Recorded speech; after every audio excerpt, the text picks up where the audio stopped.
তুমি ভেবে দেখো মাটি থেকে এমন সুন্দর মানুষ কেমনি বানায়? তুমি বানায় দেখো, এমন হবে? হ্যাঁ, এই কেউ সাদা, কেউ কালো, জল বিভিন্ন, কি হাসিটা কি সুন্দর।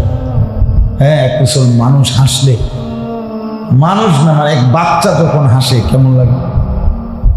ছোট বাচ্চা, বাচ্চারে যখন কেউ কোলে নেয় দুনিয়া ভুলে যায়।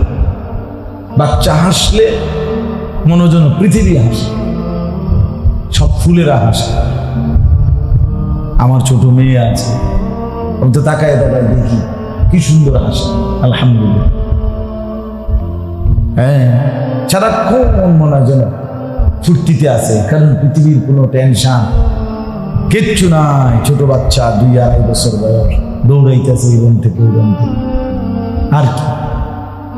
আল্লাহ তাআলা বলেন, তোমাদের এই যে আমি সৃষ্টি করলাম এটা আমার কুদরতের নিদর্শন। ওয়ামিন আয়াতিহি আন খালাকা লাকুম মিন আনফুসিকুম আজওয়াজা, আমার কুদরত, আমার নিদর্শন, আমি তোমাদের প্রত্যেকের শরীরের অংশ থেকে তোমাদের স্ত্রী, তোমাদের বিবি সৃষ্টি করেছি, এটা আমার কুদরতের নিদর্শন।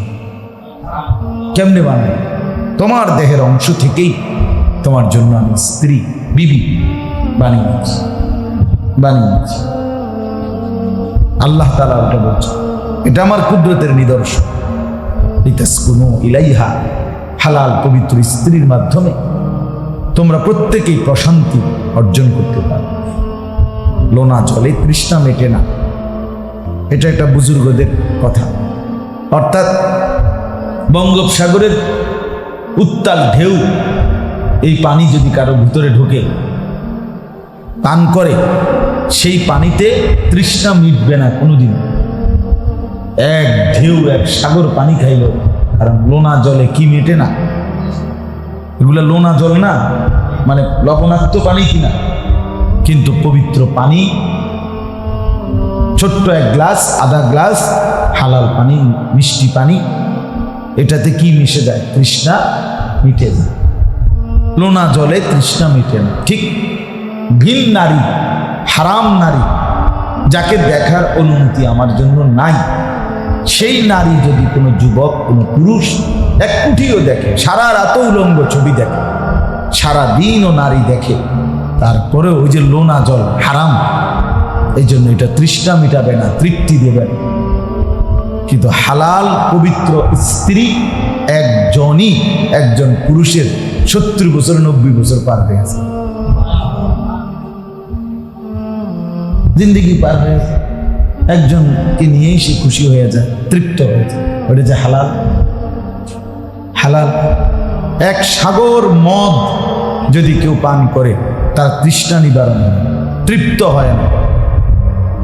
এক গ্লাস পানিতে তৃষ্ণা নিবারণ। এই জন্য বললাম, আল্লাহ তাআলা বলেন এটা আমার কুদরত। এরপরে দেখেন আল্লাহ তাআলা বলতেছেন, ওয়ামিন আয়াতিহি খালকুস সামাওয়াতি ওয়াল আরদ, এই যে আসমান এবং জমিনের সৃষ্টি, এটা আমার কুদরতের নিদর্শন।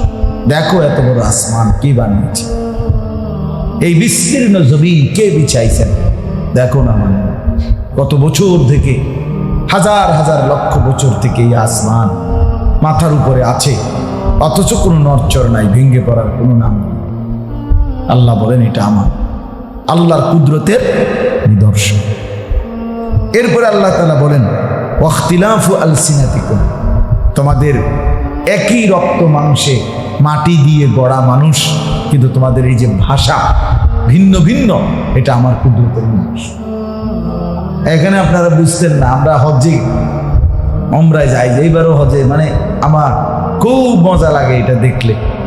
আল্লাহর ঘরের চারদিকে মনে করেন পৃথিবীর 70, 80, 100 দেশের মুসলমান তাওয়াফ করে, ঘুরে। তো এরা যারদের পরিচিত লগেই তো হাঁটে। আমার লগে আমার লোক যারা গেছে, আমরা 4-5 জন, ওরা 4 জন। এখন দেখা গেল সবাই তো সে তার লোকের সাথে কথা কইতেছে, কি সুন্দর হাসতেছে, কথা কইতেছে, বুঝাইতে না আমি একটা শব্দ বুঝি, আবার আমাদের কথাটা সে একটা লাইনও কি বুঝে না। তা আল্লাহ তাআলা বলেন এই যে ভিন্ন ভিন্ন ভাষা, এটা তো আমার কুদরতের নিদর্শন। একই মানুষ, চোখ, নাক, কান, জবান, জিহ্বা, ঠোঁট, দাঁত সব একরকম, কিন্তু অথচ ভাষাগুলো কি কি ভিন্ন ভিন্ন। এটা আল্লাহর নিদর্শন। ওয়া আলওয়ানিকুম, আল্লাহ বলে এই যে ভিন্ন ভিন্ন রং, কেউ সাদা, কালো, ফর্সা। এখানে মাতাফের মধ্যে তাওয়াফের জায়গায় দেখা যায়, মনে করেন ডান পাশের জন একদম সুন্দর আরবের মানুষ, ওমা এই পাশের বেটা লম্বা আফ্রিকান কালো, একদম নিগ্রু কুচকুচে কালো, তে বেটার হাঁটে যেন মনে না হাতি, জেন দিয়ে গেছে ক্লিয়ার। আফ্রিকান হাজি যারা বড় বড় বিশাল, এখন সামনে কেউ খেলা দিবে না, কোনো সারা শব্দ নাই, মাশাআল্লাহ খুব ইবাদত করে। এই যে কালো যারা না, আফ্রিকা খুব বন্দিনী, সবচেয়ে বেশি ইবাদত করে, সারাক্ষণ কোরআন পড়ে, কালো একদম, কিন্তু হাসলে মানে দাঁত এগুলো মনে হয় যেন একেবারে স্বর্ণ দিয়া বাঁধাই করা, মানে এত সুন্দর হাসি, হাসলে খুব সুন্দর, চমৎকার। তো বলতেছিলাম আল্লাহ তাআলা বলেন এগুলো আমার কুদরতের নিদর্শন। এরকম 21 নম্বর পারা 30 নম্বর সূরা, সূরাটার নাম সূরায়ে রোম। এই সূরার 30-31 এই দুইটা আয়াত, সূরার নম্বরও 30, আয়াতের নম্বরও 30। সূরায়ে রোম, রোম একটা এলাকার নাম, ইতালির রাজধানী এখন যেটাকে বলে। মূলত আমাদের প্রিয় নবী সাল্লাল্লাহু আলাইহি ওয়াসাল্লামের জামানায় পৃথিবীতে দুইটা সবচেয়ে বড় সুপার পাওয়ার, পরাশক্তি, ক্ষমতাধর সাম্রাজ্য ছিল। এই একটা হলো রোম সাম্রাজ্য খ্রিস্টানদের, আর একটা হলো পারস্য সাম্রাজ্য, এটা হলো অগ্নি পূজক কাফেরদের, যারা আগুনের পূজা করত। ছেলেরা তোমরা ওয়ালের মধ্যে হেলান দিয়ে বসো না, এই যে মসজিদের সাইডে হেলান, এই জমিদারের মতো বসো না, এটা মসজিদ, তোমার তামসার জায়গা না। বসে বসে ওয়ালে হেলান দিয়া মোবাইলে ছবি দেখো,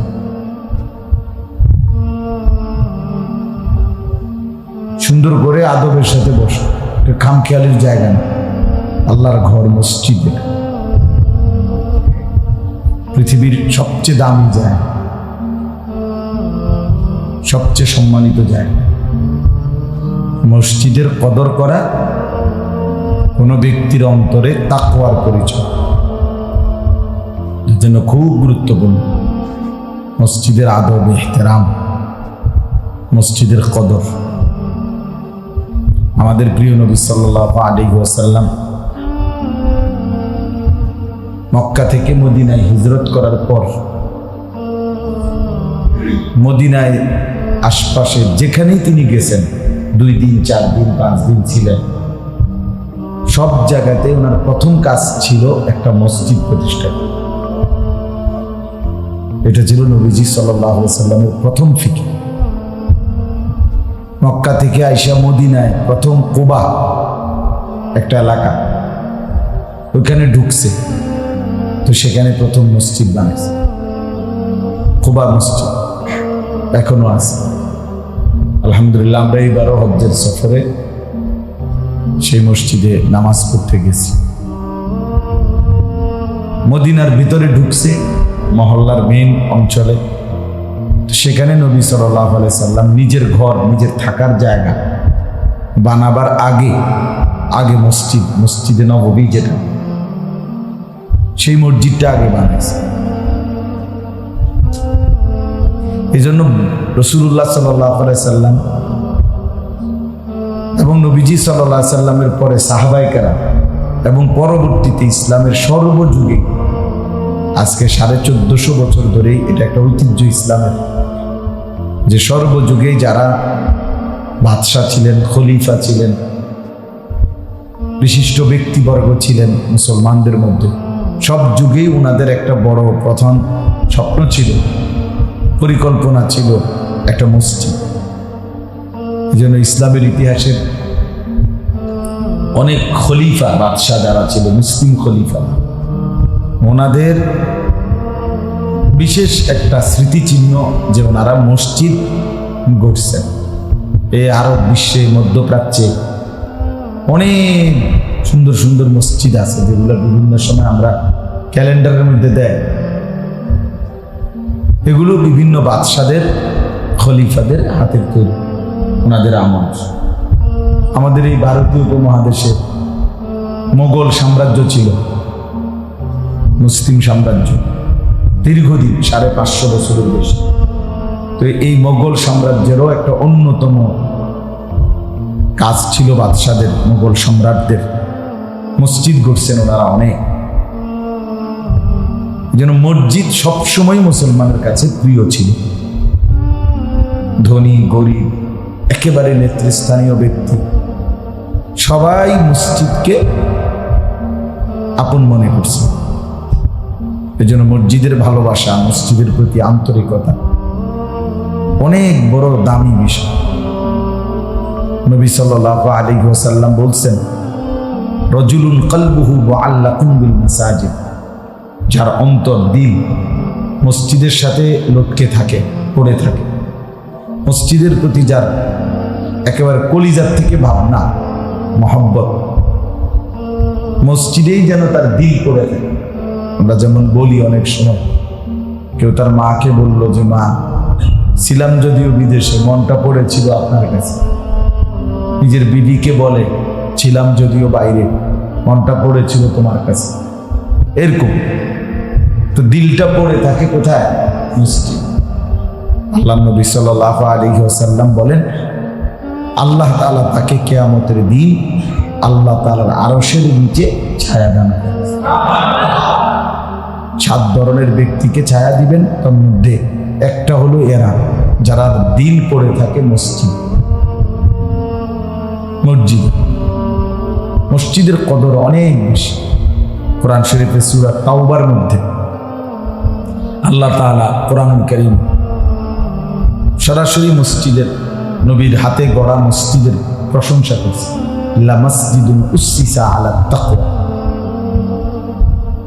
আল্লাহ তাআলা বলেন, এটাই সেই মসজিদ আমার বন্ধুর হাতের বানানো, যেটা প্রতিষ্ঠিত হয়েছে তাকওয়ার ভিত্তিতে, আল্লাহ ভীরুতার ভিত্তিতে। এই মসজিদের কদর করা চাই। ইন্নামা ইয়া'মুরু মাসাজিদাল্লাহ মান আমানা বিল্লাহি ওয়াল ইয়াউমিল আখির ওয়া আকামাস সালাহ।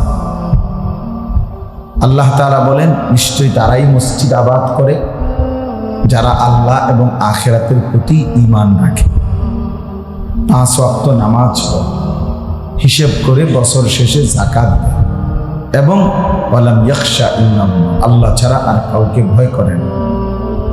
আল্লাহ তাআলা বলেন, ফাআসা উলাইকা আন ইয়াকুনু মিনাল মুহতাদিন, আমি আল্লাহ তাআলা তাদেরকেই হেদায়েত প্রাপ্তদের অন্তর্ভুক্ত করি। এই জন্য মসজিদের প্রতি সবসময় আন্তরিকতা থাকা চাই। সব কোরআন সুন্নাহর মধ্যে অনেক আপনার সুন্দর সুন্দর কথা মসজিদের গুরুত্বের প্রতি আছে। মুফতি শফি রাহমাতুল্লাহর একটা বই আছে, কিতাব আদাবুল মাসাজিদ, মসজিদের আদব সমূহ, বাংলা আছে, কিনে দেবে মসজিদের জন্য, কিনে দেবে, ছোট্ট বই, কেমন খুঁজে নিবা, এর নামে এটা, বাংলাও এটা নাম আদাবুল মাসাজিদ। কিনে তালিম করতে দিবে, একটু একটু করে শোনাবেন, কখনো 1 লাইন 2 লাইন, তাহলে মুসল্লিরা মসজিদের আদব শিখবে। জুমার দিনে কোনো এক ফাঁকে ওই কিতাব থেকে একটু তালিম করে শোনাই, ফায়দা। মুসলমানের ছেলে ভুল হবে, সেটা কোনো দোষের কিছু নেই, শুধরাইয়া দেওয়া উচিত, উচিত না? বলে আমি বললাম, এখন তো ছেলেরা হেলাম ছেড়ে দিচ্ছে, এতে কি ক্ষতি কি হয়েছে? কিন্তু লাভ হয়েছে, লাভ হয়েছে কি না? আমাদের সমাজের একটা বড় মানসিকতা এখন, কেউ কাউকে কিছু শুধরাইতে চায়। ছেলে নষ্ট হয়ে যাইতেছে, বাপে মাতেও, মায় মাতেও, কেউ কিচ্ছু, বুড়া মানুষটা একটা অসর, বুড়া মানুষ যারা হেরা দেয়, এই যে বইয়া রয়েছে, কেন বসে রয়েছে, কি করে অধিকাংশ রাগ হওয়ার কিছু না। এটাই বেশিরভাগ মুরব্বীদের বর্তমান আখ, বসে বসে চা খায়, বন খায়, কেউ বিড়ি খায়, টেলিভিশন চায়, চা দোয়ানে গপ করে, এই কাম। এমনি আলগা কোনো কোনো ফিকির বলি, যান চলে না, শরীর চলে না, লড়ে না। হ্যাঁ, এই এক ধরনের নির্জীব, নিষ্ক্রিয়, মানে অসহ।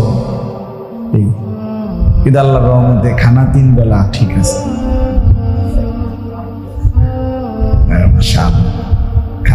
খানা 3 বেলা ছাড়াও আপেল, মালটা, আপনি বুট মুড়ি, পেঁয়াজু, আলুর চপ, চা, বিস্কুট, চানাচুর, যেটা দেন আল্লাহর রহমতে অল্প অল্প করে লোক খাই। বুঝেন নাই? খানা মাশাআল্লাহ বন্ধ নাই না, এইখানে কোনো অসুবিধা।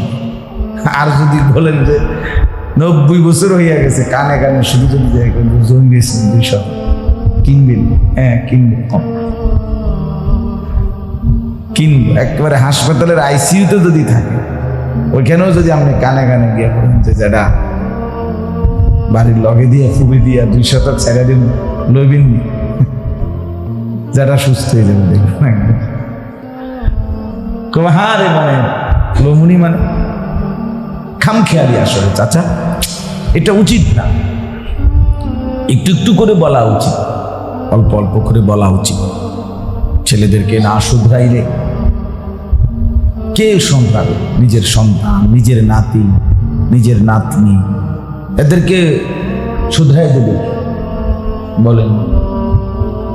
একটা বাচ্চা, তাকে মানুষ, মহিলারা ছোট্টবেলায় প্রথম নিজে ধীরে ধীরে তারে পেশাব করে, বাথরুমে পেশাব করা, পেশাব পায়খানার পরে পানি ব্যবহার করা, আস্তে আস্তে অভ্যস্ত করায়, শিখায়, 2 বার 3 বার ধমকায়, ফিটা দেয়। এমনি এমনি এক সময় বাচ্চাটা অভ্যস্ত হয়ে যায়।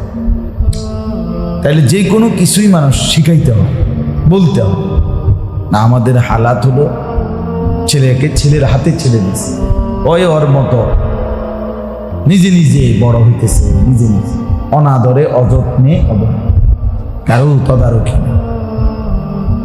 12 বছরের ছেলে, তার চুলও শয়তানের মতো। এই পোলাটার লোকও কি তার বাপ পারে না? একটা সুদা যুক্তি দেখাও না।